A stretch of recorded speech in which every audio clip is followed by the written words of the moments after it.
और अब आपको बता दें कि भारत में तीसरे चरण के वैक्सीनेशन के लिए केवल 3 दिन रह गए हैं। लेकिन सबसे बड़ी बात ये आपको बता दें कि कई राज्य अभी भी ऐसे हैं जो तीसरे चरण के लिए तैयार नहीं है। यह राज्यों के पास वैक्सीन का स्टॉक जो है वो उपलब्ध नहीं है और ना ही वो इस बात को लेकर आश्वस्त हैं कि उन्हें वैक्सीन निर्माताओं की तरफ से कितना डोज दिया जाएगा। कई राज्यों ने केंद्र सरकार से वैक्सीन की कमी की शिकायत भी की। करीब 6 राज्यों ने इस बात की तरफ इशारा किया कि पर्याप्त वैक्सीन स्टॉक ना होने की वजह से 1 मई से आपको बता दें कि वैक्सीनेशन के तीसरे चरण की शुरुआत नहीं कर पाएंगे। ऐसे 6 राज्य हैं जिन्होंने केंद्र सरकार की सामने ये बातें साफ तौर पर रख दी है कि अगर उनके पास वैक्सीन का स्टॉक नहीं रहेगा तो वो किस तरीके से जो तीसरे चरण का वैक्सीनेशन ड्राइव है वो किस तरीके से शुरू किया जाएगा। आपको बता दें इसके अलावा वैक्सीनेशन के तीसरे चरण के लिए रजिस्ट्रेशन की आज से शुरुआत होगी। ये अहम बात आपको बता दें, ये चरण बहुत महत्वपूर्ण है क्योंकि इस चरण में 18 साल से ऊपर के जो लोग हैं उन्हें वैक्सीनेट किया जाएगा। अब तक सिर्फ 45 साल के ऊपर के जो लोग थे उन्हें कोरोना का टीका लगवाया जा रहा था, लेकिन 1 मई से 18 साल से ऊपर के जो लोग हैं उन्हें कोरोना का टीका अब लगेगा। आपको बता दें कि आप अगर इस चरण के लिए आप योग्य हैं तो कोविन पोर्टल और आरोग्य सेतु के माध्यम से रजिस्ट्रेशन अपना करवा सकते हैं। तीसरे चरण की शुरुआत ऐसे समय में हो रही है जब भारत कोविड के दूसरे वेव के सबसे बुरे दौर का सामना कर रहा है।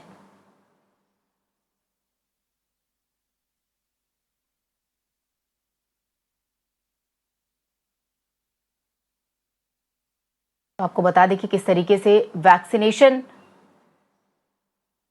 लगातार 6 राज्यों द्वारा भी ये सामने बात आई है कि उनके पास वैक्सीन उपलब्ध नहीं है, जिसकी वजह से 1 मई से जो वैक्सीनेशन होने वाला है उसमें उनके पास आपको बता दें कि उपलब्ध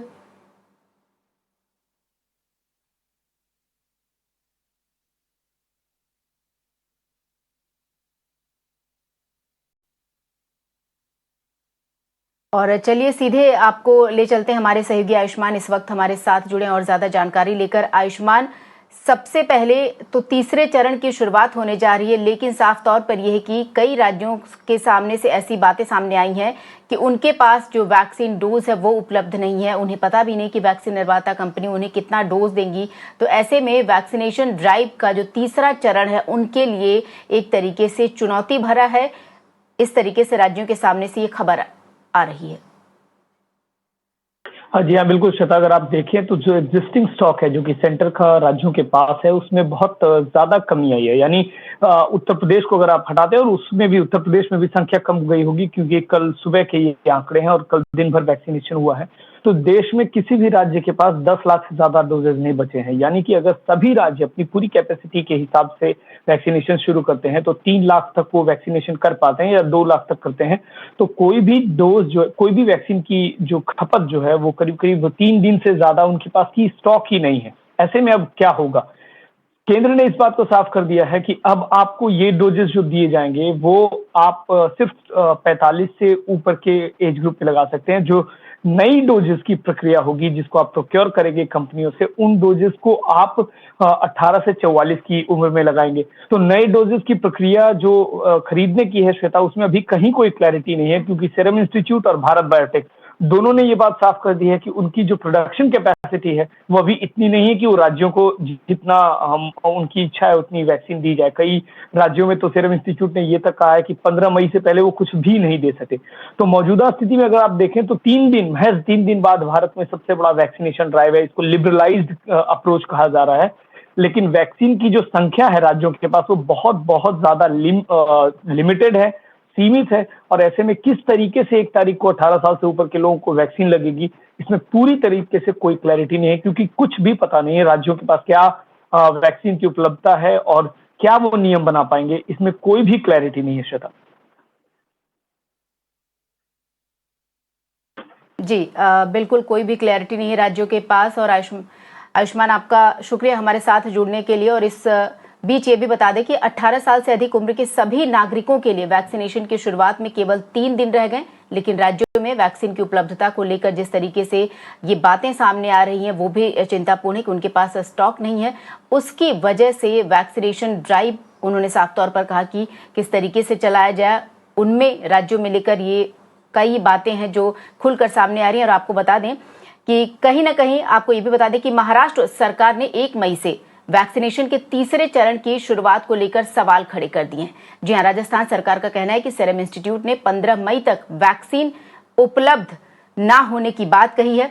ओडिशा ने भी वैक्सीन के तीसरे चरण की समय से शुरुआत पर असमर्थता जाहिर की है। तो देखिए, एक तरीके से कितने राज्य एक एक करके असमर्थता जाहिर कर रहे हैं, क्योंकि वैक्सीन का जो प्रॉपर पर्याप्त मात्रा वो ना होने की वजह से, कमी होने की वजह से ये सारी असुविधाएं सामने आ रही है। और हमारे सहयोगी आयुष्मान हमारे साथ जुड़े हैं। आयुष्मान, महाराष्ट्र की तरफ से भी सेम वही बातें कही गई हैं और साथ ही साथ उड़ीसा की तरफ से भी बातें सामने आई हैं। तो किस तरीके से जो 1 मई से ये चरण शुरू होने वाला है, तीसरा चरण, वो कितना चुनौतीपूर्ण होने वाला है राज्यों के लिए? देखिए, बहुत चुनौती होगी श्वेता, क्योंकि अभी आपके पास जो एग्जिस्टिंग स्टॉक है, और केंद्र ने ये पत्र लिखकर साफ किया है कि जो एग्जिस्टिंग स्टॉक है आपके पास, जो केंद्र द्वारा दिया गया है, वो सिर्फ 45 के ऊपर के लोगों पे लगेगा। अगर आपको 18 साल से ऊपर और 44 साल से नीचे के लोगों को वैक्सीन लगानी है, तो आप वही वैक्सीन लगाएंगे जो केंद्र सरकार ने नहीं दी है और आपने प्रोक्योर की है। तो ऐसे में अब मात्र 3 दिन बचे हैं। आपकी प्रोक्योरमेंट कितनी हुई है इसकी कोई क्लैरिटी नहीं। और ज्यादा सही तरीके से अगर देखें तो राज्यों को वैक्सीन अभी मैन्युफैक्चरर से मिली भी नहीं है, क्योंकि मैन्युफैक्चरर्स के पास भी इतनी ज्यादा अमाउंट में वैक्सीन नहीं है।